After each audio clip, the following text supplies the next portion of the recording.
A very warm good afternoon to everyone who has joined us today. Welcome to today's discussion. Today, we are seeking to broaden our intellectual horizon by looking towards an area where we would like to do more work in the future, and which is a very interesting area, which is the Nordics and the Scandinavian countries. And joining us in this endeavor today is an impressive list of panelists, moderated by Professor Gulshan Sachdeva. And our panelists for the day are Professor Bhaswati Sarkar from JNU, Dr. Heki Matela from Webster University, Geneva, Mr. Pratik Karlekar from Europe Shared Services Tech Mahindra, and Ms. Christabel Royan from Nordic Center in India. So welcome to all of you. Before I request our secretary to make the inaugural remarks, as is usual, some housekeeping rules. While a speaker is speaking, I would request and urge everyone to kindly keep their mics muted so that we do not have any trouble listening to the panelists. And there is a chat box for your comments and interventions. We also have a dedicated session towards the end where we would try and take question and answers. And before we go on to today's discussion, I would now request our Secretary, CPVNOIA, and Chairman of ICM to give his opening remarks. Thank you so much, Surabhi, for organizing this another webinar on an issue that is of great importance. I welcome all the participants at the webinar, and Surabhi, this is a very impressive list that ICM has put together. I must also do some advertising for ICM, the Indian Center for Migration. Seeks to become a premier think tank on migration-related issues and work as an independent, autonomous think tank within MEA and provide inputs on policy, and also further the discussion that we wish to have with all stakeholders. Over the course of the last couple of years, ICM has grown in strength in terms of its research abilities, in terms of its collaborations with international organizations, as well as institutions, academic institutions, think tanks, and other stakeholders in the migration arena. And we hope that you will continue to support the efforts of ICM. Before I come to the topic, I wanted to mention that the pandemic that we are going through has brought into sharp focus the importance of migration. We had always assumed that this was a natural human tendency for migration and mobility. But we've seen that there have been certain limitations to the flow of migration that have come about because of the pandemic. Earlier, we had seen that the remarkable technological transformations that have been happening around us, as well as the economic changes in countries across the world, the trend of mobility had changed.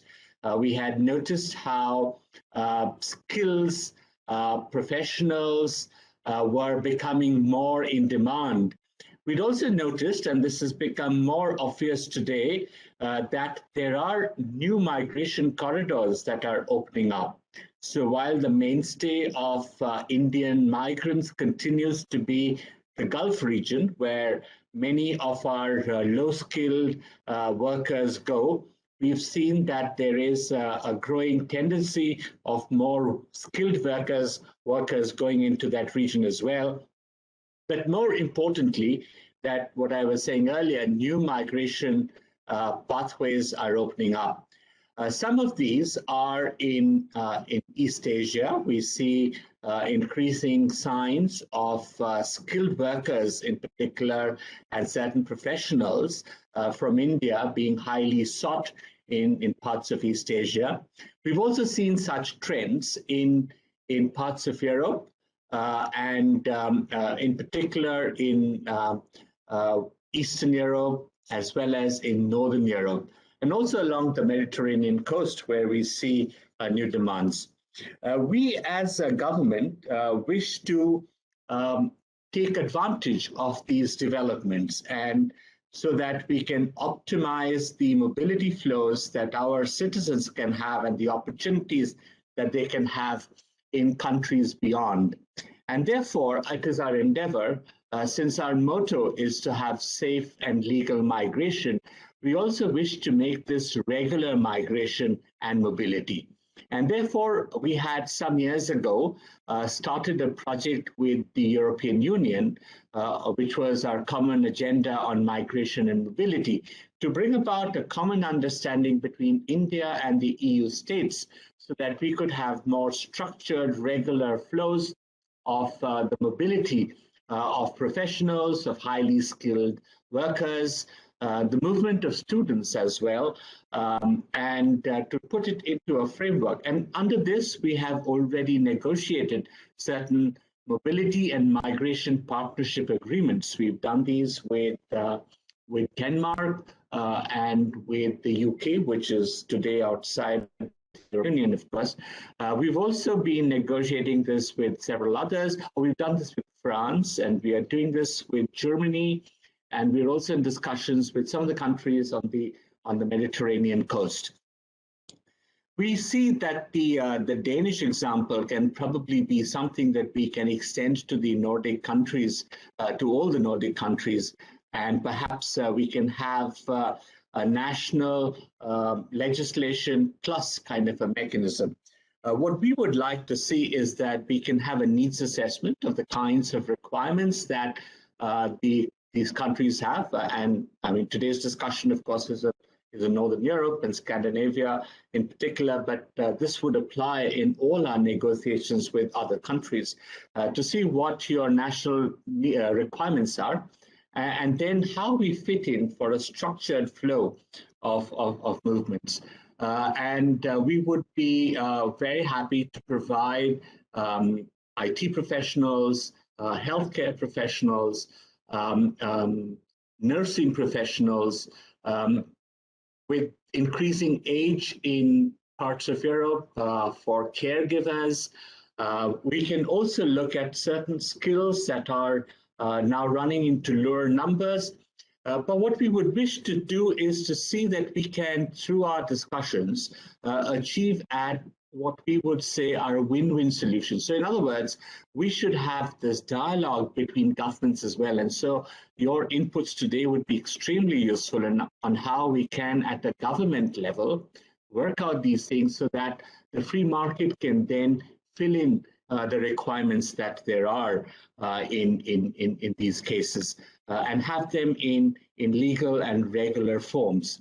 Along with this, and we've also done social security agreements with some of our partners in the European Union, is that the very high level of social security commitments that professionals and workers have in some of these countries, that there can be an offsetting effort. Because today we see a situation where a lot, and that's why we talk more in terms of mobility, we see a situation where, given the dynamic economic situation in India is one where an increased number of people eventually come back to India after their working years to spend their retirement years in India. And so this aspect of social security agreements becomes very relevant. We, of course, have already enacted, undertaken direct the benefits of double taxation agreements so that that can be avoided with virtually every country in Europe. And now the social security, the ones that we haven't done, is to be done as well. The additional feature that I wanted to also mention is that one of the ways is that we have an enabling mechanism and instruments through which the facilitation of students is enhanced. Because when you get a bunch of bright youngsters who are joining universities in countries overseas, there is a very strong likelihood that they develop certain linkages and bonds which would enable them to continue to work and contribute to those societies where they have obtained their higher education. And therefore, this mobility for students is an extremely important factor. And of course, we have seen that there are several countries across the world, the US, Australia, New Zealand, the UK, many of the European countries as well, which have taken advantage of this huge opportunity. And the last point that I wanted to mention is that this is not simply a one-way street. The changing economic environment, as I was saying earlier, which I referred to, India is today one of the fastest growing economies, according to the IMF projections. We shall be back as the fastest growing economy from next year. The pandemic had hit us, of course, but starting next year, we shall again become the fastest growing economy.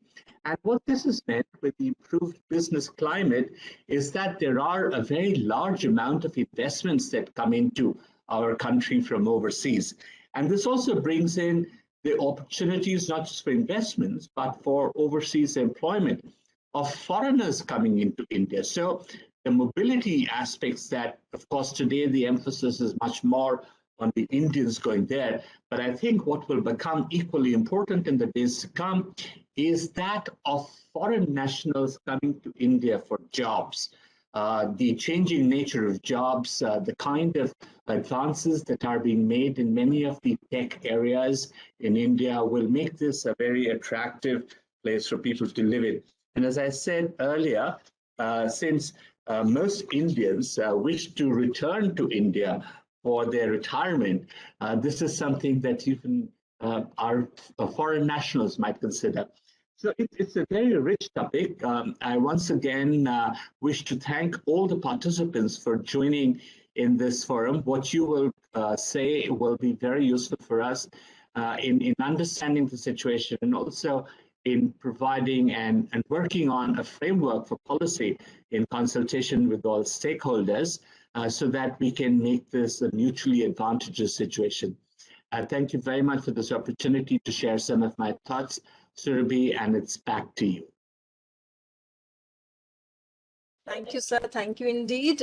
Some of the points that you very rightly mentioned about needs assessment, about student mobility, and about mobility itself being a two-way street. We hope to hear more on those lines from our panel. Let me not waste any more time and invite our moderator for the day, Professor Gulshan Sachdeva. Professor Gulshan Sachdeva is a very well-known name in the academic circles.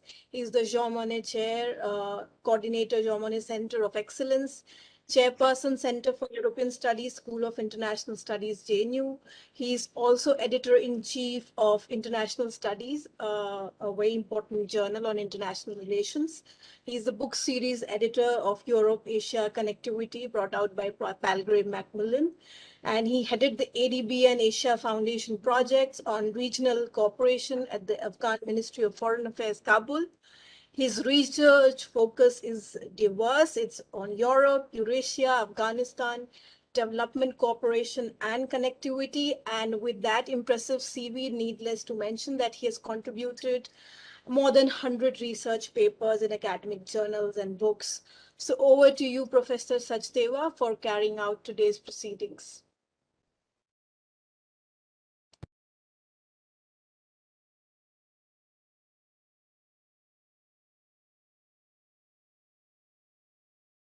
You need to unmute. Sachdeva?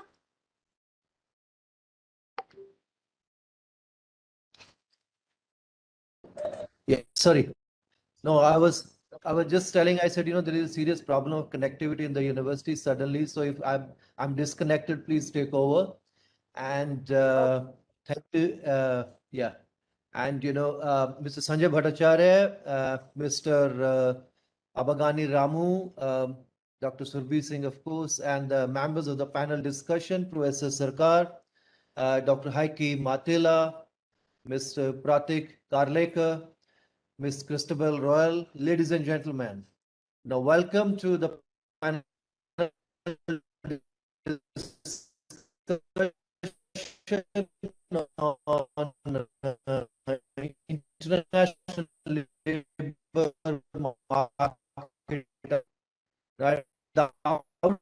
Mr. inviting me to moderate. I'm glad, in fact, as in the beginning, you also mentioned also that, you're looking at specific regions within looking. I participated in a couple of other early discussions on Europe or EU earlier within ICM itself. Because when we discuss broader European issues, the discussion is normally focused on UK, Germany, Italy, France, etc. because of this. But now we know that there are a lot of new opportunities for labor mobility is opening up in recent Eastern Europe. Saying the region, another which interests to read this. Now, if anyone get an opportunity to work or study in some of these countries, I think this is one of the best places for study or work. These are, of course, small countries. All together, you have about 25 to 20 million population. And these are also countries which are perhaps best governed in the world. And it's not just prosperous. I think they're very innovative. They're also more equal than many other Western countries. Now, they're also seriously working for climate change and green technologies. And, for many years, I've talked about Nordic welfare, which is a kind of high living standards and low income disparity. These countries, the higher top, where you look at the index, you look at the happiness index, you look at innovation index, and in the few years, not just India-EU relations have become closer, but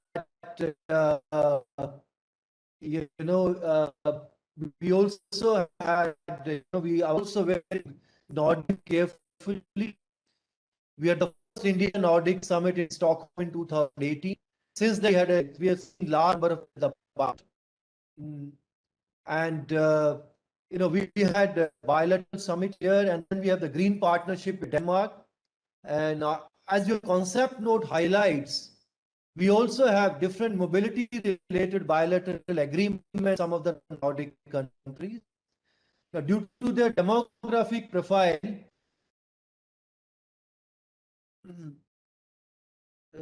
can you hear me? Voice Hello? is breaking in between, sir. So maybe you could try switching off the audible? video, and maybe it will.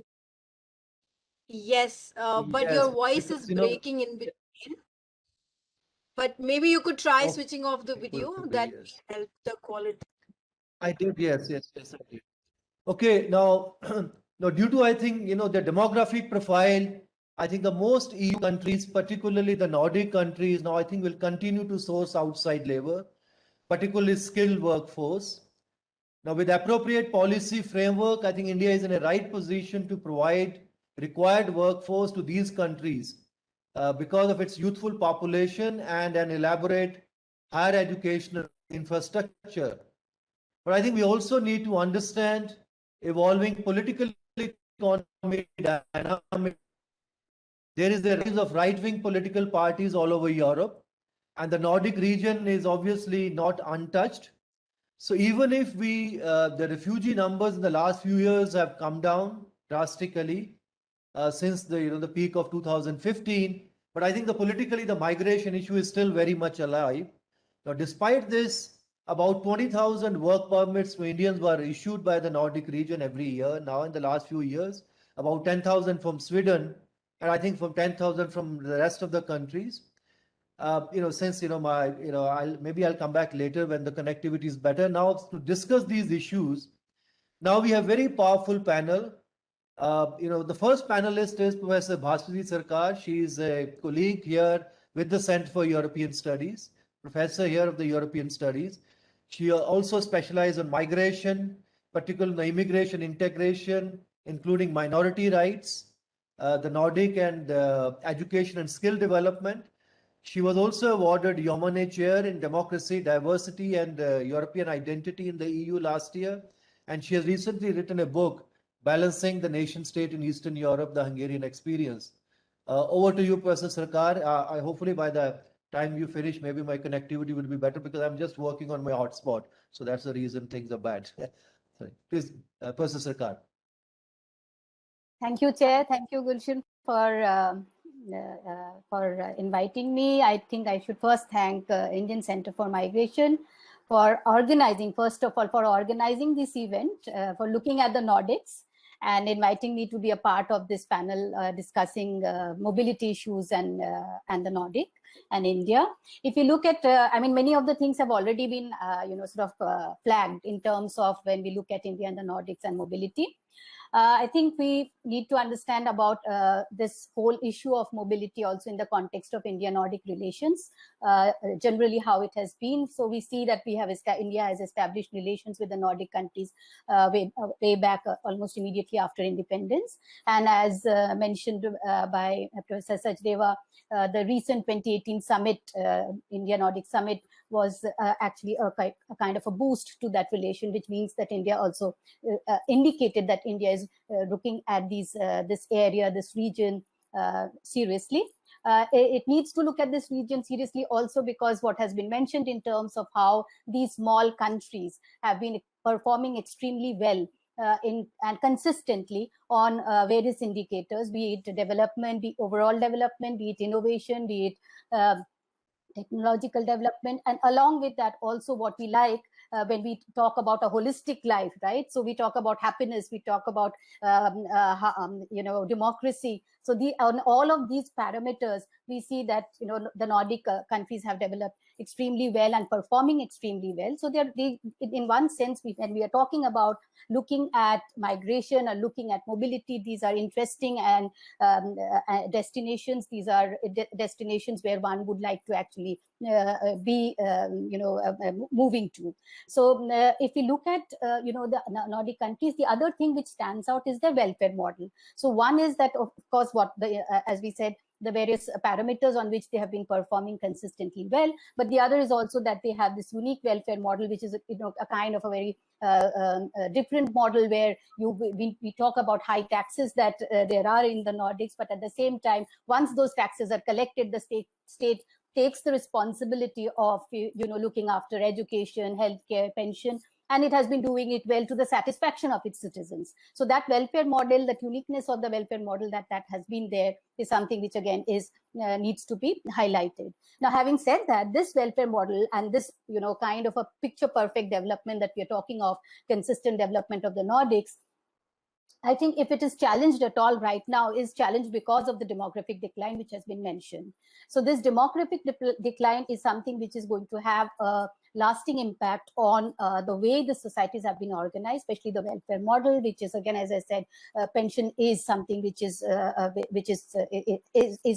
responsibility of the state. So if you have a large number of people who are aging, and you do not have sufficient number of people who are in the workforce, then obviously there is a huge problem in maintaining that. So in that sense, when we are looking at these countries, these countries could be interesting destinations for India so far as mobility is concerned. And therefore, as I said, I'm glad that we are looking at these countries. So if you're for instance, if you're looking at Norway, in 2019, the workforce shortage of Norway shot up to by 20%. So it increased from 2018 levels by 20% in 2019.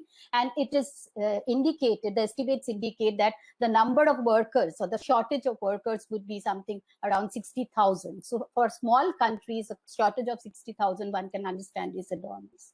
And in 2019 also, 1 in 5 companies reported that they had difficulty in terms of recruitment of labor.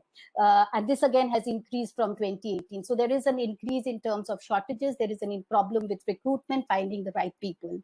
And as we will see that this is especially the problem areas or the shortages are in the health and social service sector. This was also mentioned earlier, that this is something which is where India can perhaps sort of match. I can come to this in a minute.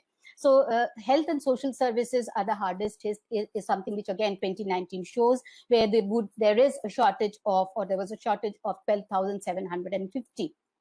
And similarly, there were also shortages in the construction and industry sector, in ICT and engineering. So there are these sectors which we see are important in terms of filling in labor shortages. And we also see that this is something which is not specific to Norway. This is something which is basically a kind of a demographic decline which all of these Nordic countries are facing. For instance, if you look at Sweden, in Sweden by 2025, and we are here in 2021, and if you're looking at 2025, it is estimated that there would be an increase of 36% of people who are aged above 80. So aging population in that sense is a reality. And studies also show that between 2011 and 2025, in Sweden, because of this aging population, you also have a high retirement rate, where 41% of the people would be retiring from the public sector. And again, the maximum of people retiring within this will be from the health and social care sector, 42%, from the education sector, 38%, manufacturing, construction, 34%. Is what are the estimates. And some of these municipalities reported that, this, given this kind of number of people retiring from work, and also given the fact that there is insufficient interest among the young population in these countries, or in some of these municipalities, to pick up education programs or to follow education programs which would allow them to be these replacements to be filled, since there is the insufficient interest. So therefore they would need to look at labor from outside. So the only way that they could replace the number of people retiring would be by looking at people or recruitment from abroad. And this is where perhaps the countries like India would come in. The labor immigration law since 2008 has been in Sweden. It has allowed the employers to recruit from third country nationals, including, especially if there were nobody found from Sweden and Europe. This obviously is a clause which is there, and essentially, but the policy was made or was changed, realizing that there would be problems in terms of filling in labor shortages, and therefore the kind of flexibility to the employer to find replacements. Similarly, if we look at Finland again is aging very fast, growing population, and according to some estimates, it would require again 20,000 to 30,000 people annually to maintain the public services and to run pension benefits. So if you're looking at, again, a small country which has a 5.5 million, around 5.5 million population, if you're thinking in terms of 20,000 to 30,000 recruitments annually to actually keep up the kind of development or the kind of model that we were talking of. So obviously these governments are also worried, right? So the Finnish government, for instance, is worried about how to secure talent, because if you're thinking in terms of also recruiting, you're competing with other states in securing that talent. So there is this this worry about how to compete for talent and skilled workers. There was mention about that need for skilled workers would increase. And in Future of Migration Strategy 2020, Finland's Future of Migration Strategy 2020, it states that migration is something which will enhance the well-being of the population. So it is looking at migration and mobility as a positive, right? So so it's basically talking about that it is something which is going to be important, which it's going to increase the well-being of the population. It is also going to increase competitiveness of Finland. And but again, at the same time, it says that migration will be foreseeable. So you will basically see, determine how it is going to work out, and it would be controlled. So you're talking about the need for migration, but at the same time, obviously controlled migration.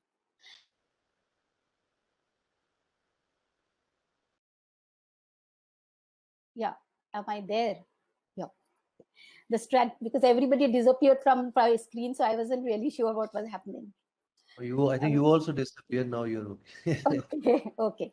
So this strategy, this Future of Migration Strategy 2020, talks about the need for young migrants, and that is something again can can be linked to the question of which was or the point which was made earlier about students, having student mobility, and then those students could be a part of the labor force, and that is also something which the government is actually looking at, because it's essentially the idea is that the need is to fill especially the social and healthcare sector, and in that again when we're talking about the social and healthcare sector, the government is aware that it has to basically think in terms of international recruitment. So again, therefore, we can talk about this as an area where we can think in terms of how India fits in, because we know that India has a sufficient pool, or this has been also outsourcing to other countries. And so far as I said, foreign students were concerned, the idea, because the government was looking at young population or young hands, it was also trying to extend the duration of residence permits after graduation. So it's trying to make it an attractive destination by allowing this kind of an extended duration of residence permits, also providing for language training in the course of the education of your education, and I'll come back to the question of language in a minute, and also practical training. So basically, the government's goal, so far as the Finland's government's own goal is concerned, it is basically that it's trying to link in the student migrants with the labor market. So that is something. So they're basically looking at student migration, and they're also using that student migration to actually reevaluate addition to the kind of labor shortages that we have. And since 2009, the process of getting a work permit has also been made easier in Finland, because the prospective employer does not have to actually show that if he is hiring from a third country, he does not need to show that that there is no other applicants who are there employable from the existing pool. So that has also been removed. And then you find that in 2018, Finland has launched the Talent Boost program, which basically is a program to attract labor, and it is basically looking at, again, attracting labor. Currently, what the Talent Boost program 2018 is looking at is health workers from Spain, metal workers from Slovakia, and IT and maritime experts from Southeast Asia and from India. So this is something which we see is what is happening, for instance, in Finland, so far as it's trying to address the question of labor shortage. And this Talent Boost program is under the Ministry of Economic Affairs and Employment, and which this ministry is very clear that that Finland needs skilled workers, skilled laborers, and there's a need to create awareness of Finland globally, so that this is a destination where people can come and work. That is something, again, the Finnish government is itself trying to project, and so that it's taking this whole idea about competing for workers very seriously in that sense. And in this ministry in 2019, this Ministry of Economic Affairs and Employment identified in 2019, I'm not talking of 2020 and 21, this year is basically the pandemic year, has thrown everything in a different direction, especially when you're talking in terms of mobility. But 2019 figures of the ministry identifies shortages of workers in 54 occupations. Again, there is an increase. In 2017, there was a list which had been about 39 occupations where there were shortages. By 2019, you see there are identified 54 occupations where there are shortages. So what one basically sees is that there are identified areas where workers are needed and to be filled in from workers abroad. And very interestingly, in this list, for instance, the biggest needs that are identified are for doctors, speech therapists, early childhood educators, social workers, nursing associates, And also, as I said, very interestingly, cleaners, cooks. So it's a very kind of a, one could say a varied list in terms of high skilled, and also one could say not that high skilled in terms of if you're looking at cleaners and cooks, right? So this is something which we see in Finland. Similarly, if you're looking at Denmark, we again see that very recently in June, the Danish Prime Minister again conscious about this whole shortage of labor, warned that the labor shortage actually can hamper economic growth. So there is consciousness very clearly, obviously, about the kind of problems which these countries are facing in terms of labor shortage, and then how to sort of augment it and how to address it. Denmark, so far as Denmark is concerned, it actually has a positive list, which is basically a list of occupation which faces shortages. That is, those are identified, and it is some and in occupations which are identified in the positive list, people from outside EU and EEA are allowed to work or are eligible to work, and they get residence permits provided that they have a job offer from a Danish employer. And again, if you look at Denmark, apart from this, also has a green card scheme, which is a basically point-based system, which allows one to live and work based on the criteria, various criteria, like age, language. So yeah, we can come back to details. I mean, could you just wind up, because then we can. Yeah. We can Okay, sure. So basically, the point which I'm trying to make is that there is a possibility, there is opportunity so far as different sectoral, shortages are concerned in all of these countries. The four which we have mentioned, Iceland also does have immigration now, which was until very recently homogeneous country, but that immigration is primarily now from Poland.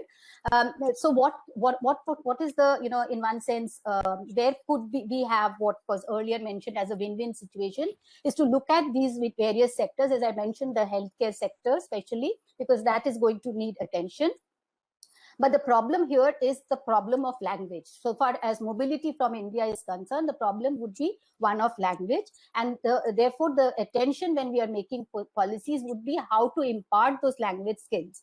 So for instance, if we have the international skill development centers, which do impart, training on language, and they have modules where they orient the would-be, say,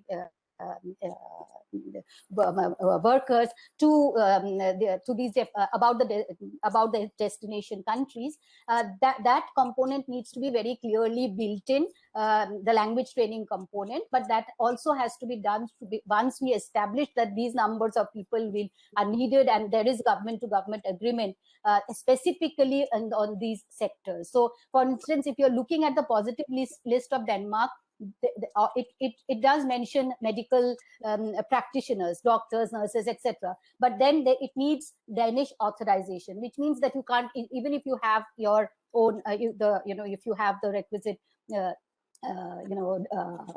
competencies or degrees, you can't simply go there and apply and work like in the other positive list jobs. So I think we need to basically look at that. We can come back to it when we have the discussion, but essentially that these countries are important countries to look at if we are thinking in terms of mobility. They are interesting countries, important in terms of destinations. They do need people, so we just need to match those requirements with the kind of pool that we have, because India, according to the talent search report, would be the only country which was basically a talent search report of 20 economies, which said that India is the only country by 2030 which will have an excess surplus of labor, which while most of these countries or all of these countries that it studied would have a deficit. So in that sense, India definitely would be one of the countries which even the Nordics need to look at. Thank you. I'll stop here for the moment and come back perhaps later. Well, thank you. I know you had many more things to say, but we'll come back to you. And thank you so much for highlighting a couple of points, particularly about the strengths of the welfare model and how this is under stress. And the whole, of course, the demographic pressure. I mean, and then how the student mobility can be, this is what they're linking with the in the broader labor market. I think these are some of the points which will be, and the areas where you have mentioned where shortages are likely to happen in some of these countries. Thank you so much. And now we have the next speaker in the panel, Mr. Prat, Dr. Heike S. Matila.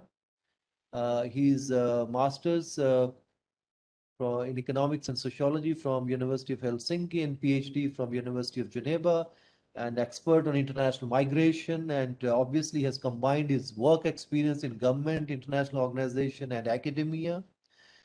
He has worked in the Finnish Ministry of Labor and also in the International Organization of Migration in various places, and since 2014, he has worked with the School of International Training, Switzerland, and many more other things concerning migration, etc. He's done, which I think the CV is with all of us. So, Dr. Matila, you have about 10 minutes or so to make your point. Thank you very much, Mr. Chair. And thank you very much for the India Center for Migration. It's an honor to be invited to this panel by such an important institution regarding migration. I am indeed of the Finnish nationality, but talking from here, from Geneva, where I have lived since the late 1990s.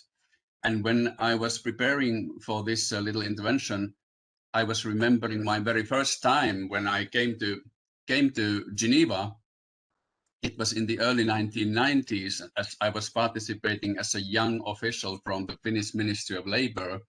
I was participating in some talks in the Uruguay trade round, and it was related to negotiations and bilateral talks on movement of persons related to service trade. And of course, India, as we know, was very adamant in demanding the countries of the global north that, okay, there should be much, much better access of Indian workers, Indian entrepreneurs into the labor market of the countries in the north.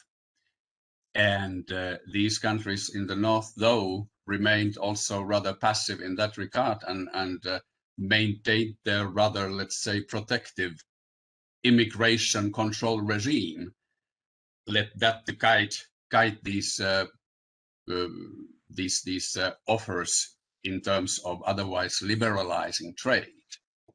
And one of the ways to get out of in this regard and get this Uruguay round concluded was some kind of compromise where a working group was created to further work on and try to resolve this unresolved question, and India was to chair that working group. Now, ever since migration and development problematics have become much more prominent, and new institutions have been created, like the Global Forum of Migration and Development, and the World Bank has been very active and working systematically in watching and monitoring migrant remittances. And of course, we know that the lead expert there is an Indian gentleman, Lily Prata. So we can say that, yes, these trade rounds in trying to ambitiously put together many things have maybe come to the end of their way, as we know the destiny of the Doha development round so far. But these kind of sectoral issues and regional negotiations go on. And here we have come to the point where really now this offer from countries with large labor force reserves and demand from countries where there are shortages. So these are quite keenly now seeking each other. And in that sense, this kind of event is very timely. Now, talking about the Nordic countries, for which Professor Sarkar offered a very excellent overview, so I can then complement it a little bit with some late developments, especially from Finland. we have these countries are rather small, of course, from the Indian perspective.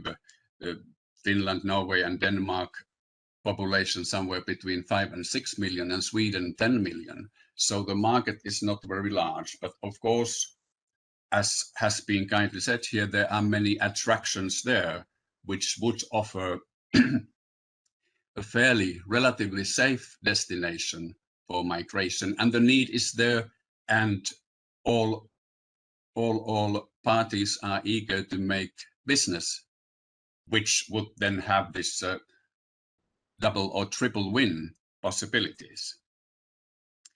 And as Professor Sarka just cited certain studies, especially from the IT sector in each country, they are citing quite ferociously in the last years the need and the shortage that is there and is projected for the coming years as in the need of experts. And actually the ball is rolling there already, so there is quite a considerable Indian community in all these Nordic countries, because of course the market has done its work already before the authorities are seizing the issue and are trying to do their share. And somehow, if we look at different sectors or technical niches where these kind of IT experts are now needed, it may be that the pandemic has even accelerated, because there are more and more software needed to arrange this kind of remote conferences. There is more e-commerce, there are cloud services, there is artificial intelligence. So in Nordic countries, which have been quite successful economically in the global market, so there are many disproportional shares of the global market, and also the need for expertise and for top specialists is disproportional as well. But sadly, then there is another disproportionality in terms of the structure of the population.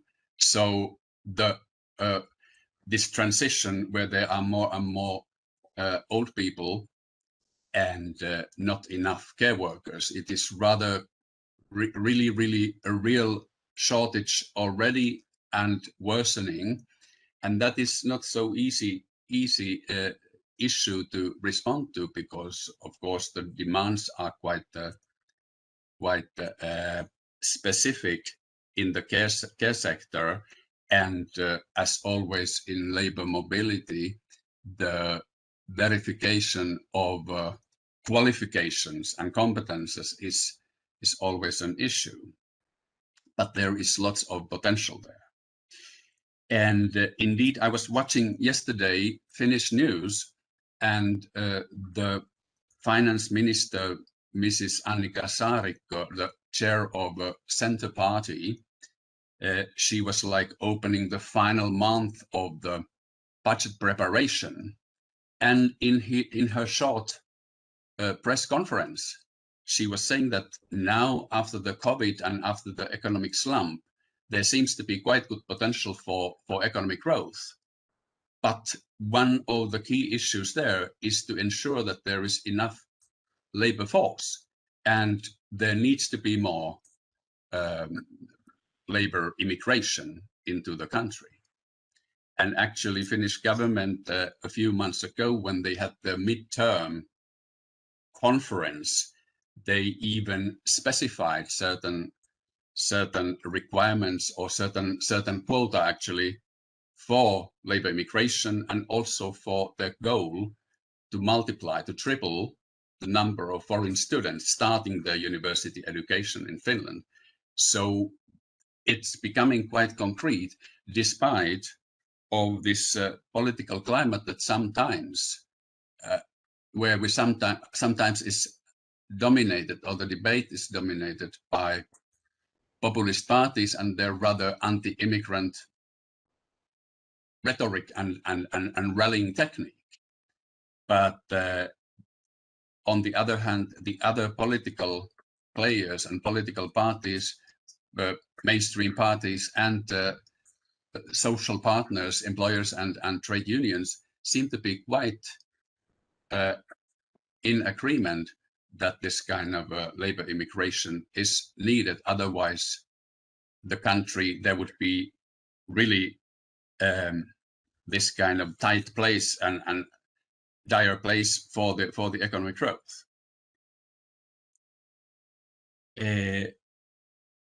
I spoke also to former colleagues from the Ministry of Labor who told me that regarding India, there are some pilot projects going on in order to facilitate the immigration of technical and IT specialists, finally to get some kind of a fast track in the processing of work permits.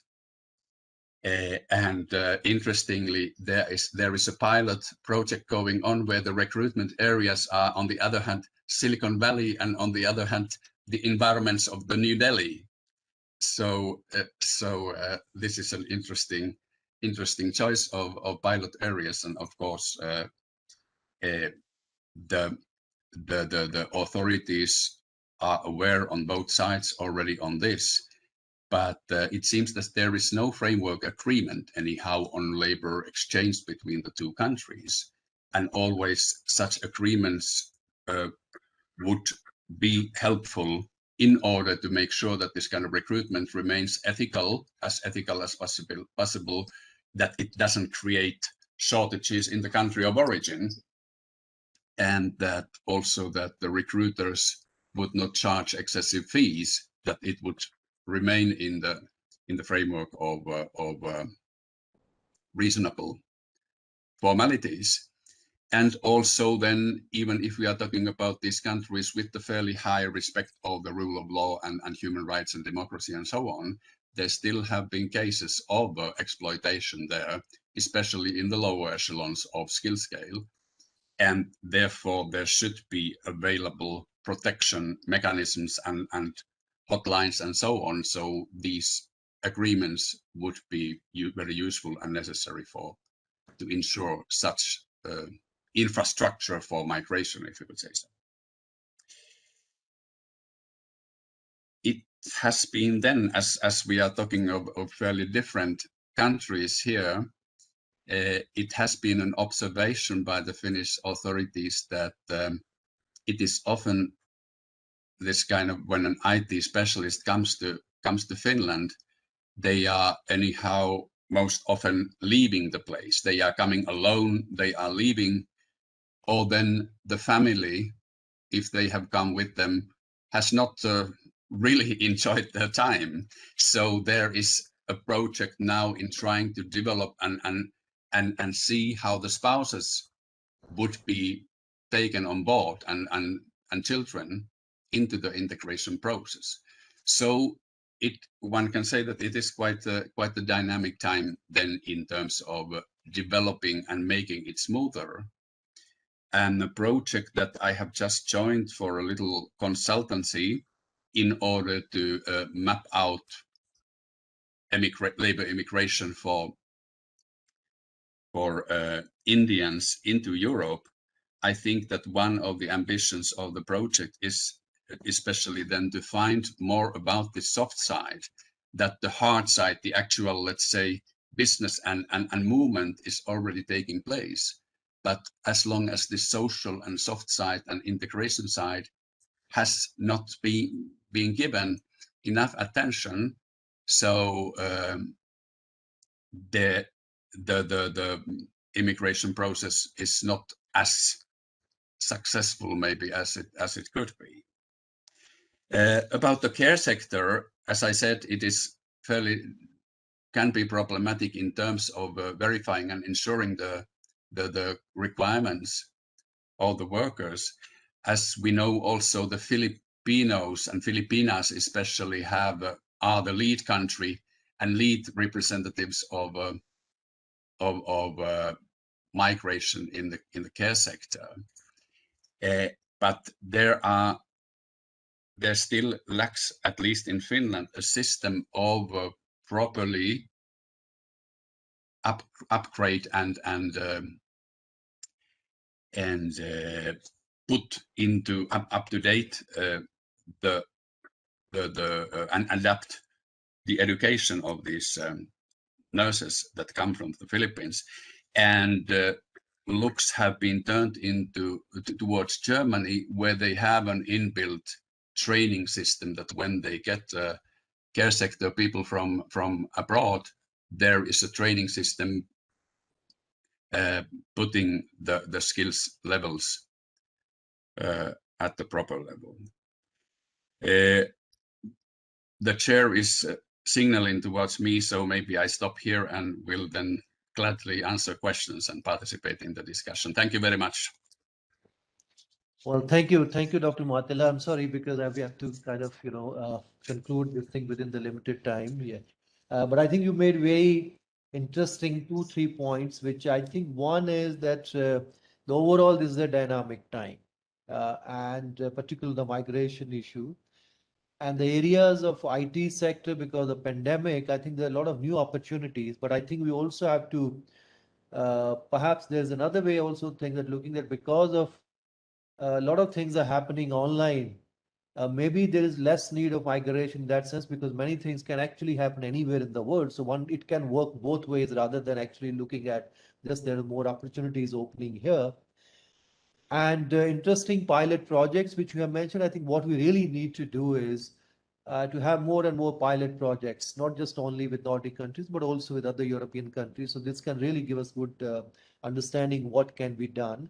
And of course, the point which you have made, the framework agreements, which are really very important because ultimately markets are already working, as you said, the market forces, but ultimately it has to be strengthened through government to government or other kind of agreement, then there's less exploitation and other things can happen.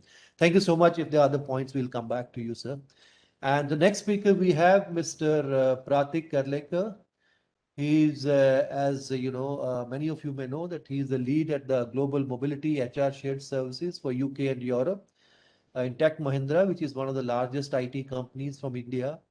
And he has a wide experience in managing inbound and outbound immigration. So over to you, sir. I mean, you have one of the industry experience, how things are working between India and you are specifically looking at European countries. So it will be quite useful, your intervention. Mr. Pratik. Thank you, Chair. Thank you, Professor Gulshan, for this introduction. Thank you, ICM, for this wonderful opportunity. It's an honor. And thank you, my co-panelists. All of you have covered quite a bit of information already. So with the paucity of time, I would cover up a little bit more about the practical situation in Nordics and Scandinavian countries. So what we have observed so far is the Denmark, which is more diverse economy, in terms of better cost of living. It has a better wealth distribution overall, and it is also one of the oldest monarchy in the world. Denmark particularly has a 10 days or 15 days maximum turnaround time for getting the work permits for IT sector. Or even anybody who qualifies for their pay limit scheme. There are various schemes launched by the Danish government, and these particular fast track schemes are applicable for meeting these certain criteria such as minimum wages for those particular skill sets, the contracts with the customers and the work locations, the entity, the company's presence in Denmark, and with the special recognition from the city, which is the Danish Immigration Board, you get this fast track membership, which is really useful for us to deliver services in no time for our high demand customers from this region. So there are certain countries that are like this, such as Sweden. Now in Nordics, Sweden is also having a special trusted partner program for large corporates, where the work permit processing time is as quick as about 15 to 20 days. And thereafter, the applicant has to apply for the entry visa at the Swedish mission based in India, if the applicant is from India. We have observed quite a few good global brands in Sweden, wherein it extended an opportunity for Indian corporates to extend the IT export services such as Volvo, Scania, ABB, SKF, IKEA, as all of us know, recently entered India. Electrolux, Skype, Spotify, retail brands such as H&M. These are all originated from Sweden, which is a large economy, which is more populous economy. It is stronger and a robust economy in terms of employment opportunities. We've seen quite a few enhanced experiences from the urban life of Stockholm, Gothenburg, and Malmö. These are some of the urban cities in Sweden. It gives a huge amount of opportunities for IT export and BPS services exports in the region. As India is one of the largest IT export companies, it is a fantastic forum to discuss the opportunities and streamline the more operational modalities on this forum. So I thanks once again to ICM for arranging these discussions. Sweden particularly has got a well-balanced work-life culture wherein people work about 40 hours a week, but hardly any locals or even migrant populations go for overtime because they value the quality of life by way of achieving this work-life balance, so that you actually achieve the overall happiness and satisfaction in personal life as well. So there are about 25 days of at least 25 days of official annual leaves allowed as per Swedish laws. Other than that, most of the Swedish companies and the labor relationships, the employment and employee relationships are based under CBA. So it is very easy to get a job, to live long term in the country. As we heard very rightly said by Professor Baswati and Dr. Matilda, with the aging populations, these governments are offering the permanent residency options as well on work permit holders. So, for example, Sweden, which is quite liberal in offering one of the fastest permanent residency options, which is total 44 months of stay out of 48 initial months of work permit stay in the country, one can apply straight away for permanent residency in the country. Wherein Denmark offers after 8 years of stay in the country as a permanent residency. So this could be part of the long-term solutions towards managing the great vacuum that may come up as an aging population in the coming decade for these Nordic regions. We also observe Finland, which is compared to Sweden and Denmark as a more cost-efficient option. Although climate and the weather-wise, it may not be the best amongst the rest of Scandinavian countries, but yes, it offers a better option for cost of living than Norway, Sweden, and Denmark for somebody who's looking for more cost-effective solutions from these regions. Language is totally different for Finland as compared to Sweden and Denmark, wherein those are more or less based on German language base. Sweden is a little bit different, but still one can understand if has hands-on experience of German language. Norway is again, it's very, very beautiful. It offers a very good work-life culture. It has a great quality of life. So, but it's compared to the rest of the countries, it's easy to find a job in Norway because of the English language spoken widely. All large companies speak English language as their official language of business and communications. But Norway do not have any special programs such as Denmark and Sweden for getting into the fast track work permits into the country. Iceland, again, it's in terms of safety, it is the least crime country. It is fantastic place to stay for safety reasons, for that matter. But it does not have, as I said about Denmark and Sweden, as welcoming programs such as fast track membership or trusted partner memberships to get into this region. So that's more or less about the Scandinavian regions. We do have certain certificate of coverage issued by our EPFO office under the social security agreements with these countries, wherein on an average the cost of employer is being saved for almost 10 to 11%. So that's another encouraging reason for having the better quality, best and brightest IT talents being exported to these countries to look after their overall IT and digital objectives at the government level, also at the private sector. So that's it from my side. I'm happy to have any questions or anything more. I hope we have time. Yeah, thank you, Mr. Karlekar. I think you really, very briefly, you have mentioned, I mean, where the opportunities are and how, of course, this is a very useful place, very interesting place to stay, and because of the thing which all the speakers have pointed out. So next we have Miss Christabel Roel. She's director of the Nordic Center in India.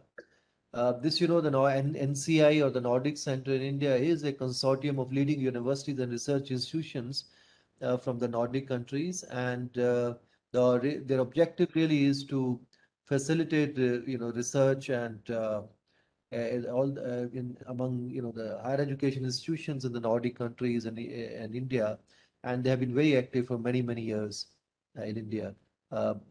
Ms. Roel. Many thanks, Professor Sachdeva, for the introduction, and many thanks to ICM, Mr. Sanjay Bhattacharya, and everybody present here. Thank you for including me in this esteemed selection of panelists. I'm very happy to be here.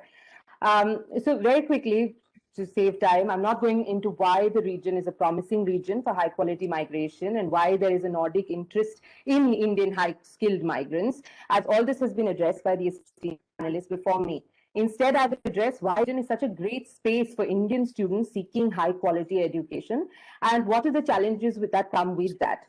So quickly, why Nordic universities? Because they have a very high quality of research and teaching. They employ pedagogy, which is hinged on contemporary research, creative thinking, independent work, as well as collaborative work. They have an inordinate focus on innovation. There is a strong work ethic, there are deep links to working life. They have an academic culture based on equity, access, transparency, quality, social responsibility, and they have a very strong commitment to economic, social, and ecological sustainability, and also to the principle of freedom of expression. So immediately you can understand why there is an increased interest in the Nordic universities amongst Indian students, and also why Indian students are one of the largest set of non-EU students in that region. In 2011, Sweden was one of the first Nordic universities that adopted a fee-paying model for non-EU students. And despite everybody thinking that that would be a deterrent, it did not really happen. You increasingly see from 2015 that the number of students who are applying to the Nordic universities, Sweden in particular, has only been expanding. Despite COVID and all the problems that came along with it in 2020, you still see an increase in the number of students that have applied to Nordic universities rather than a slump. Now, why has this happened? It has happened simply because Nordic universities, specifically Sweden, for quite some time have been applying very sustained, smart marketing strategies to attract Indian students in very specific disciplinary areas. And along with that, we've also expanded worker rights for students. And this means there's a possibility of part-time work for students. They can go up to 25 hours per week. There is a time period for determining employment opportunities post-graduation, anywhere from 6 months to a year. They also have time to establish a startup. They get support for that kind of thing. And you can also see that they do get scholarships, they get funding opportunities. You take Finland, for example. Finland does have a fee waiver for a lot of non-EU students, which has definitely benefited Indian students. Hear me? Yeah, I think we have lost her. So maybe we can come back to Ms. Ran when she's back with her connection is okay, or I have lost my connection, I don't know. No, we can hear you, Professor Oh, you can, Sachdeva. okay, because I couldn't see anybody. Ran, yeah, you're back here. Please go ahead. Sorry, I think I dropped. Yeah, no, please go ahead. Yeah, no, I can hear you. Sorry. Yeah. Yeah, I kind of got lost in between. You're- Yeah, this you're has good. largely worked for Sweden because Sweden very early on applied very sustained smart marketing strategies to attract students in specific disciplinary areas. And you can see that in the south of India, that almost immediately there are certain Swedish universities that have immediate recall value for a lot of students down there. An example is KTH in Sweden. Almost so many, there are pockets of universities which are completely taken over by Indian students because they have applied in such big numbers to these universities. Similarly, you have an expansion of worker rights for students all across the Nordic region, not for non-EU students. So you have a possibility for part-time work. You can do 25 hours per week in most of these countries. You have a time period. You have a 6-month period to a 1-year period for finding employment opportunities post-graduation. You also get support if you want to establish a startup. Similarly, what the Nordic universities have actually done is they've expanded the programs that are taught in English, particularly at master's level. So more and more we see that there's greater engagement with Indian students for the purposes of recruitment. But of course, more can be done. Nordic universities in general are not as visible to the Indian student population as other universities, particularly from the western part of the world. This is despite all the promising opportunities and the cost-effective nature of the high-quality higher education they provide. And a lot of measures are being taken up to address that. Now, within the Nordic Center in India, we were established for the purposes of increasing higher education and research collaboration between Nordic universities, our Nordic member universities, and our Indian partners or Indian higher education institutions. But more recently, we've added a third objective to our agenda, and that is visibility of member universities for the purpose of increasing student recruitment. And this has meant that we work more towards, visibility related programs with greater social media engagement and trying to find more platforms for the purposes of information dissemination so that Indian students know about the various opportunities that are available at our member universities. Similarly, Nordic universities have also become more active. They engage more in bilateral formal engagements with Indian universities as against a more researcher to researcher informal engagement that used to happen before. For example, take the case of Finnish universities forming a consortium to work with the IIT-related consortium in India. You will also see universities engaging with Indian alumni from their universities. More recently, the Swedes have started SANI, which is a network of the Swedish alumni in India. They've also begun streamlining admission processes so it becomes more accessible to Indian students, but you still have problems with regard to that, which again I will deal with at a later stage. You will also see greater governmental involvement. Now, it's more recently you see more government-to-government engagement in research. You see more dynamic offices of science, innovation, higher education that are located at the embassies in India, the Nordic embassies in India, and they run very active, fantastic programs for increasing university visibility. For example, Sweden does its Nobel Week. Finland does the Future is Made in Finland series. We also see greater engagement from Nordic business associations in India who are trying to bridge the gap that they find in the job market with Indian degree holders from the Nordic region. You increasingly see Indians who have got degrees from the Nordic universities being employed in India at Nordic businesses that are employed in India. But of course, there are challenges, like, for example, a student who wants to apply to a Nordic university needs a 4-year undergraduate program. Now, hopefully, this is taken care of thanks to the NEP 2020. But in the process, what has happened is that a large number of students have fallen through because they've not been able to immediately go in from their undergraduate degree to a master's program to a Nordic member university, to a Nordic university. Similarly, the admission process can also be more streamlined. One of the biggest issues that come up with Nordic universities are that while some Nordic universities engage and work with recruitment agents in India, a lot of them don't work with recruitment agents in India. And it becomes very difficult for a student to make out who is officially a recruitment agent for a Nordic university and who is not. In reality, in Nordic universities, the processes are so simple in terms of admission that they don't even need recruitment agents. But then this is not obviously visible to an Indian student who's planning to apply. Another issue that comes up is with regard to rankings. only some Nordic universities come up very high in terms of ranking, but some others don't. But this doesn't necessarily mean that they're not high quality institutions, simply because every government regulates the quality of research and higher education within the region. Therefore, a big university which is very prominent and stands up very high in terms of ranking is as good. The degrees can be as good as smaller universities, more regional universities in that region. And that also means that students will have a wider range of universities to apply to if they do want high quality education. Another issue that comes up is with regard to doctoral programs. Indian students are used to a specific model of doctoral programs or entry into doctoral programs, which are very different from Nordic universities.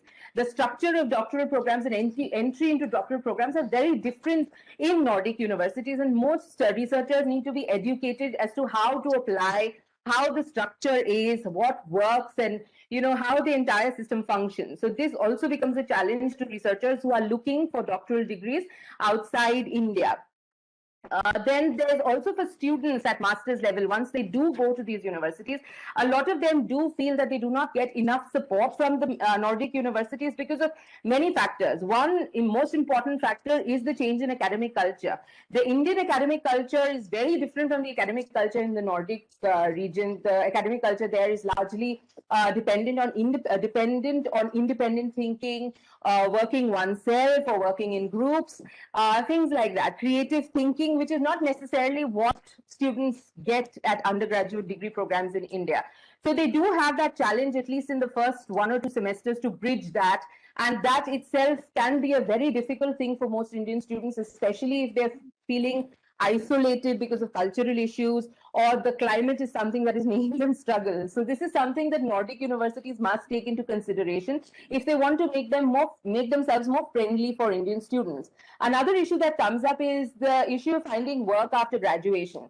A 6-month or a 1-year period may not necessarily be enough for an Indian student who may not necessarily have the kind of network that a Nordic student, a native student can have to find employment opportunities within that region. There is also the question of unfamiliarity with the language. While universities do offer the Nordic region as language teaching, as a second, as Swedish as a foreign language, or Finnish as a foreign language, Danish as a foreign language, it's not necessarily enough for a student who is primarily studying in English and who has a very limited kind of life within the university. And therefore, this more emphasis on language support, Nordic universities providing more to students trying to look for jobs.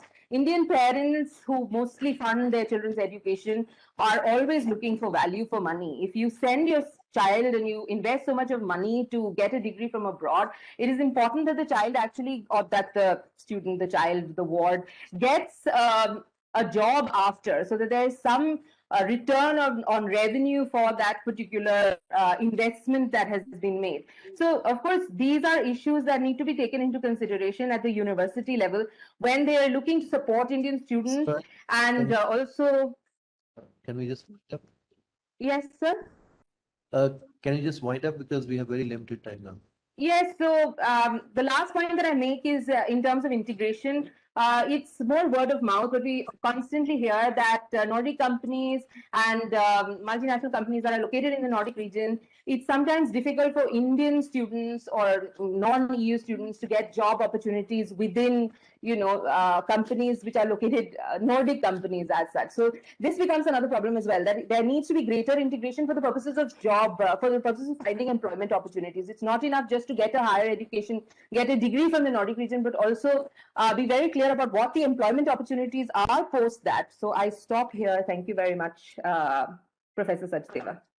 Well, no, sorry to, interrupt you in between, because, we have only 10 to 15 minutes of extra now with us for a general discussion. So now we have a couple of issues. Now, thank you so much, Rohan, for, bringing this issue of student mobility towards these countries, because this is again a very interesting area.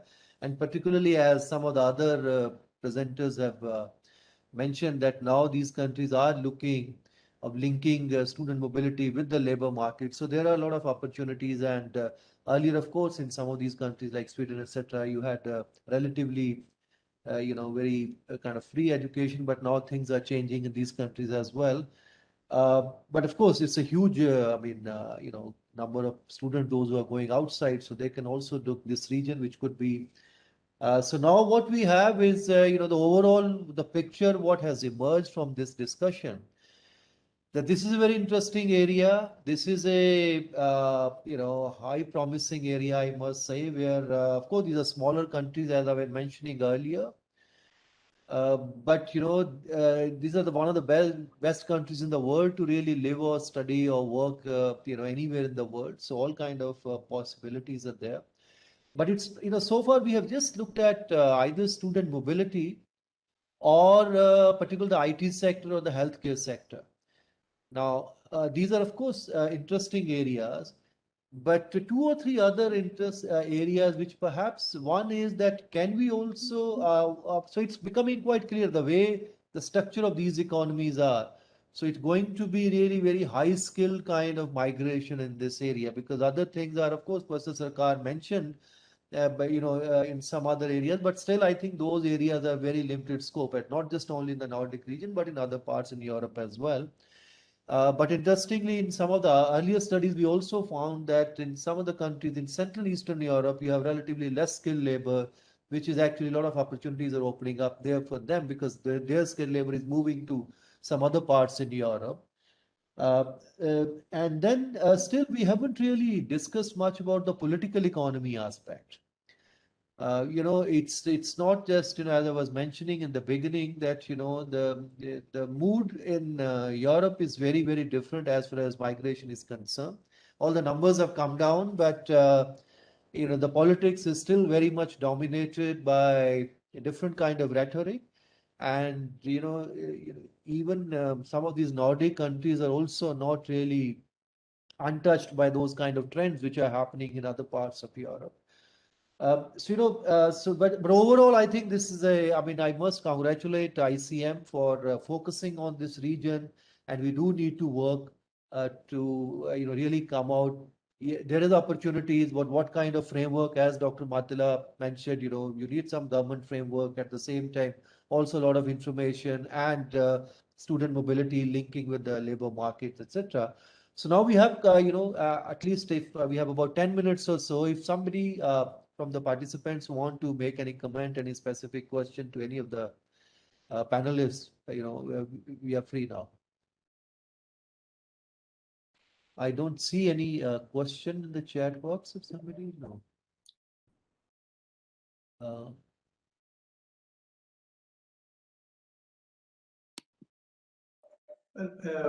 Maybe Professor Sachdeva, I could take the word Gautam Bhattacharya from the Swedish. Yeah, please go ahead. Yeah, please go ahead. Good to see you, and thank you again to ICM and Secretary and Dr. Singh and Professor Sarkar and Christopher and Mr. Karikar also for all your, and Professor Matila. It was really interesting to hear from a Swedish government perspective, and I think that you all picked up. I was really impressed by the wide range of issues that you brought up, but they're all sort of captured what is there. And as somebody said, I think it was maybe Professor Matila, that the companies have gone ahead. Sweden's approach has been open since 2008, and the companies have gone ahead. Our global companies and the Indian IT companies have really forged ahead. We have left it decentralized, and the Indian community has tripled in the last 10, 15 years, mainly IT, but researchers and students. So, I mean, we've really had a hands-off approach. We've opened the doors, and Indians have come. And I think that the Nordic countries in general have had that experience. So, first of all, I think that we should just, at least my opinion is that we are really, until Corona came at least, at a sort of at the cusp of something even bigger, and that it has been a success story for both countries, or for both regions, in India and the Nordic countries. The political economy that you brought up, Professor Sachdeva, is very interesting. I keep a keen eye, being an immigrant son myself, son of immigrants, second generation Indian in Sweden. Of course, I keep a keen eye on the debate and follow the right wing, the Sweden Democrats, and anti-immigration rhetoric, etc. What I see, and this could be right or wrong, but there is so far no questioning of the high-skilled labor migration, even from the far right. I've seen some of the pronouncements from them, and so far nobody has criticized the fact that high-skilled engineers are coming to Sweden. So what has been in the line of fire are the berry pickers from Thailand, cooks, chefs, cleaners, where the debate goes that we have so many unemployed migrants, why should they come and take our jobs? But Indian IT professionals, researchers have not been questioned. So far, touch wood, I think that has not been a controversy, even at the far right. But maybe others in the audience have a different view. I see the obstacles really being language. I think the private enterprise can take care of a lot, but the language is going to be the obstacle in the healthcare sector, in any kind of people-to-people interface where we have service sectors. You have to learn Finnish or Danish or Swedish, and this will continue. No matter how well we Nordics speak English, we will still want people to speak the native language. So I see an entrepreneur could do something there. There's a need for somebody to maybe skill Indian labor in our languages. If it's doable, I don't know if it's done, and how the Italians and Germans and Swiss, how they solve it, because there are a lot of nurses in those countries. And then you have to certify them. So I see scope, but I see the limitations in the culture and in the language factor. Overall, I just want to say, I don't want to take too much time here. I really appreciate it. I think my colleague Ibrahim Gaya from the Migration Department also is here with me. We really would like to encourage more discussions, and with a little more time, we will also bring in some of the experts from our employment agency who analyze and look at these things so that we can have a fruitful discussion on how to increase the flow. So I just want to thank all the organizers and really congratulate you on a very, very interesting and thought-provoking seminar. Thank you. Well, thank you, Mr. Bhattacharya, for really making very important points concerning, all the issues which we are discussing. And as we were discussing that now in the last few years, it's not just only India, EU issues have become relatively more prominent. But in fact, the last 2-3 years, we have also seen more focused on the Nordic region. It's not just the India Nordic Summit, but we also had more than almost all the summit meetings have also happened between bilaterally. May I also invite Sita? She wanted to. Sita, could you hear me? There's somebody. Thank you so much. I'm going to keep the video off. I'm sorry, I don't have a great connection. No. But thank you so much, and also for the discussion. I just want to say a few things because we've been working on the India-EU corridor for a while. And there are a couple of things to think from both sides. I think one, of course, and I think this is very much for the European side, yes, you brought up issues like languages, barriers and things like that. But, the whole truth is at one level that Europe is kind of lagging behind. There isn't the swiftness to the change in the visa regimes. There isn't, things just aren't perhaps moving fast enough in terms of being able to attract some of the best skills to that part of the world. And I think the work, the mobility partnership that was with Denmark, it might be worth probably studying why it did not finally result in some of these people staying on in Denmark much longer. So that might be worth something to look at. One of the things that we have clearly found and which is coming through all the time is that the funds for integration are coming down with right-wing politics. I mean, that is one of the biggest drawbacks. Mr. Bhattacharya is completely correct in saying that it's not going against high-skilled workers. The openness towards high-skilled workers remains even with a right-wing political space, but the integration efforts in integration are much lower.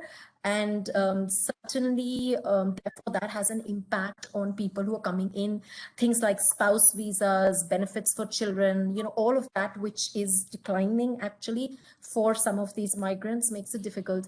But there's one more thing also I want to raise from the Indian side. I mean, for all of us who've, and of course, Gulshan Sachdeva here and many of us otherwise who've been on the Indian side for the last, decades of work on migration, there's been a shift, and it's been a new shift where India is looking at facilitating and looking at promoting people going out. It was not so a couple of years ago, but our own side, on the Indian side, I think we need to do a lot more coordination, certainly facilitating private sector also to come in and play the roles that they can in a more robust manner, and facilitating that to happen might actually be really helpful.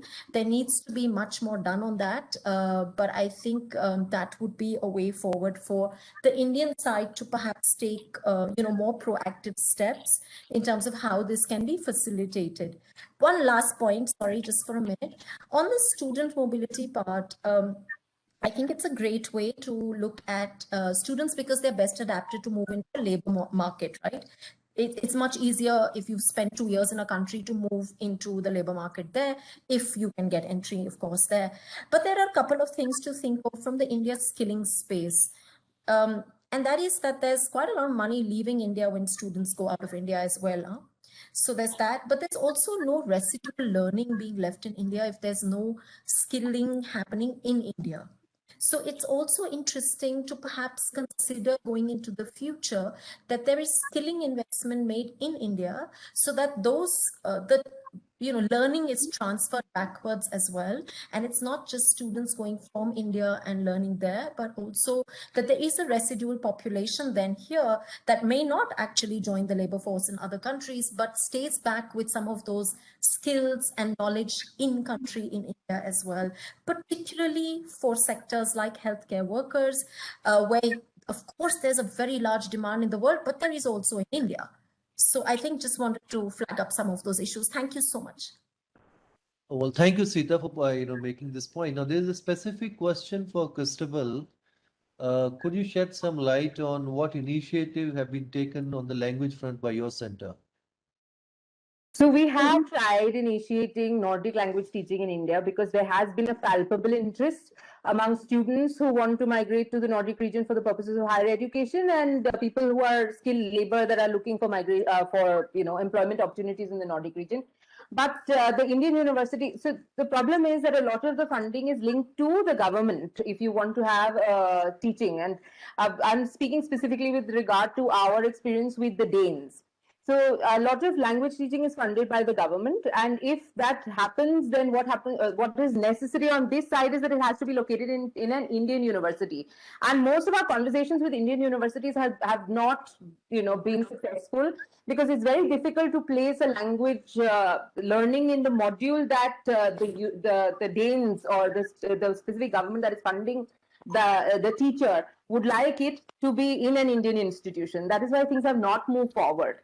With regard to language teaching, we are making more efforts because, of course, there's a demand, and also because of the similarities between the languages, Swedish, Norwegian, and Danish. I mean, it's not, they have the similar root, of course, but we've not been able to do much. We need to have greater ease both on the Nordic governmental side in terms of supporting these kind of programs, and more openness in the Indian university structure to locate these kind of programs within the university structure, and within the university structure then open it out to students not limited to the university, but people from all over. So sadly, nothing much has happened with language teaching.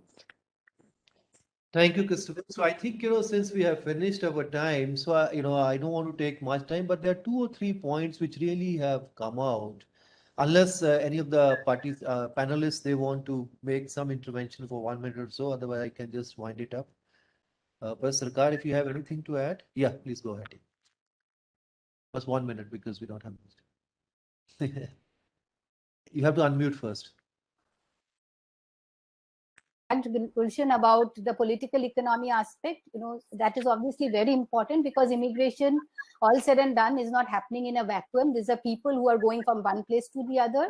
There are anxieties on both sides. People who are moving to these countries and where the host countries where suddenly, which have been actually very homogeneous, where suddenly there are lots of new people coming in. So that needs to be really addressed. And what we see in terms of the influence of the far right parties or the populist parties, they're definitely there. I mean, I see that some of the participants have flagged that so far as the high skilled labor is concerned, they're not really they're not really objecting to that. But when you create an ecosystem where you basically, constantly putting up ideas or floating ideas which are very, very negative so far as immigration is concerned, it does have a effect overall. And also, how do you, because their essential rhetoric has been around Muslims and Islamophobia. And if it's very difficult to differentiate between a high skilled labor and a person who is, the identity goes with the person. So you can't really differentiate it in this manner in terms of the rhetoric is not for high skilled, but is only for certain people. But those certain people have their identities with them when they move. So essentially, this has a negative kind of impact on the overall prospects of mobility so far as attractiveness of the destination countries are concerned. Because you do so much, you will learn a new language, for instance, if one has to do that, and then make your life there, and then you don't feel wanted. That's really something which people would really look into. I would go on and on, but I'll stop. Thank you. Dr. Matila, you have anything to add?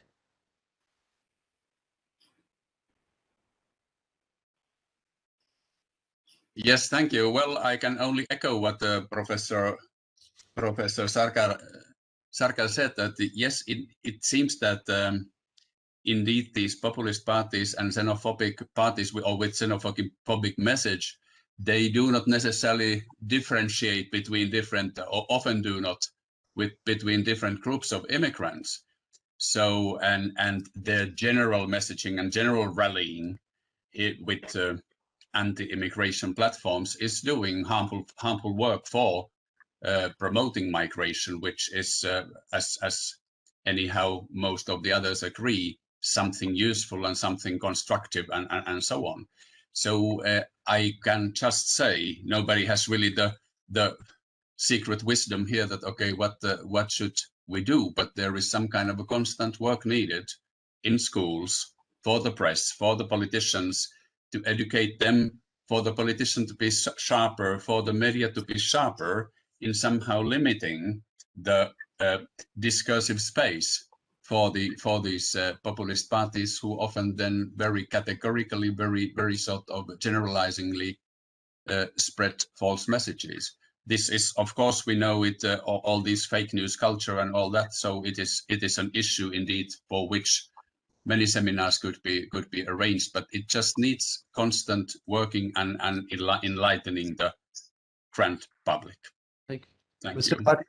Karlekar, any extra point you want to add? Mr. Karlekar, are you still around? Yes, I think all the points are very valid, and those are fantastic in terms of understanding where we stand as on today. And of course, there is a huge cultural difference between the Indian and the Scandinavian cultures. However, the business languages, the ICM-led programs such as these will definitely enlighten the future migrant workforce to be more competent, to be more adaptable to these different cultures. Definitely, compared to the Indian continent, there is a huge difference in the climate as well. But as and when we are expanding our export services, education, academics, the needs and the readiness of the Indian youth or the talent migrants, I'm sure these we can definitely put behind and look forward for the great integration between the Scandinavian and Indian cultures. Thank you. Ms. Rohan, anything else? Just to say that I know the question of integration keeps coming up, but when it comes to finding employment or staying, finding employment for students. But when it comes to university culture as such, you do not find many instances of students not being integrated beyond the point, as in that they face racism or anything of those such extreme issues that the students face. The university space in general in the Nordic region is a very safe space for students, and they face different kinds of issues, but not necessarily issues related to racism and things like that. I think the challenge, of course, is to find employment post-graduation. But otherwise, the Nordic university is a very safe space for Indian students. Thank you. I think these are very, very, I mean, this is a valid point because as I was saying in the beginning, this is one of the best places to stay anyway, studies, work, despite certain problems. Now, I think since we finished time, just 2 or 3 points which are really important in this. One is these are smaller countries, limited opportunities, but still there are opportunities for Indian mobility in these areas. Now, this is quite clear that student mobility is possible, high skilled labor mobility is possible. But these are not really the areas where perhaps one has to really be very so concerned about because high skill. Many other European countries are also trying to attract Indian high skilled labor, particularly in the IT sector, and many of them has not been very successful. So perhaps one has to look beyond that. What are the other ways in which certain mobilities can be facilitated? The point which Dr. Mathila also made, one is that the framework agreements are very important. So somewhere I think, and lot of homework we also need to do in India, not just only skilling, which Sita has mentioned, but some other kind of mechanisms, where we can really facilitate Indian mobility, not just because high skilled labor, I mean, they can move on their own because they don't stay in one place anyway. Many of the IT sector, they stay 2 years here, 3 years there. So these are the not kind of people where one should be too much concerned. The market force will take care of them. But some other areas where we need to really do some our own homework. Languages, of course, are important because that can really facilitate big way. And the last question is about political economy because we can't just ignore that doesn't exist. So unless some of those technical issues, whatever in the context of mobility we are discussing, those issues also have to be linked with the political economy aspects, both in the Nordic region and also in India, how things are changing and how it can be matched. Certain positive things, negative things are happening in all over the world, and post-pandemic world is going to be very different world because many of the assumptions what we had about economies and the work culture and mobility, etc., maybe things are going to change very differently, and this is going to apply to all kind of mobilities, including to this region. Thank you so much for everyone participating. Now, I'm sorry we have taken 10, 12 extra minutes. And now over to Surbi. Now we have next closing remarks by Joint Secretary Shri Abagani Ramu. Or Surbi, you can just take over. No, indeed, Professor Sachdeva, it's JS who will be making the vote of thanks today. So over to you, sir. Yeah, can you hear me, Ravi? Yes. Yeah, thank you so much, everyone, particularly the moderator, for very efficiently moderating this today's session. It is very important subject for us. Though we have an agreement with Denmark, it is a lot to learn about the area and opportunities for our migration issues. So I would also like to thank all the panelists, Professor Baswati Sarkar, Dr. Vicky Matsila, Mr. Pratik Karlekar, and Ms. Christabel Royan, and especially to get the diverse aspects of possibilities, both of course the opportunities and challenges in that region.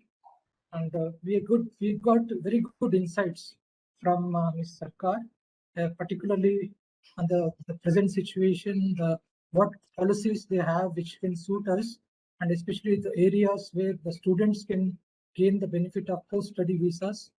And as Mr. Mathila pointed out, that it is important to have agreements, frameworks which will facilitate. I think that is always in our focus. As I said, Denmark we already have, but we would also look at very seriously on this aspect of having some kind of arrangement. So there is enough protection and for our migrant workers going there. Of course, there are already existing agreements about the pay protection and the insurance part is there, but the ones which we are looking at is to promote more mobility and migration. So with these few words, I think we immensely benefited about today's discussion.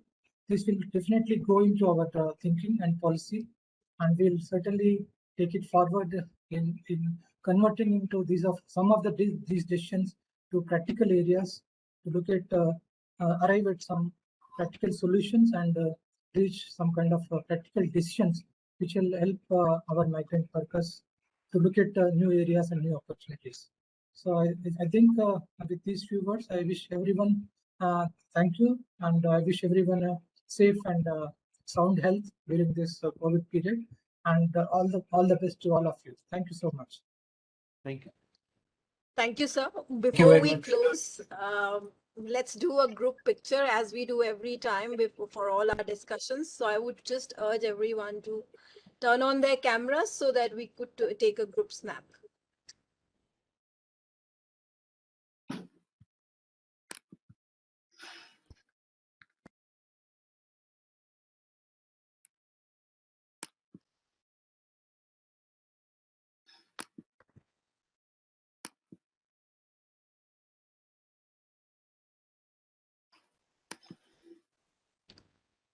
Thank you once again, everybody, for joining us today for this very important discussion. It has given us food for thought for organizing many such discussions in future as well.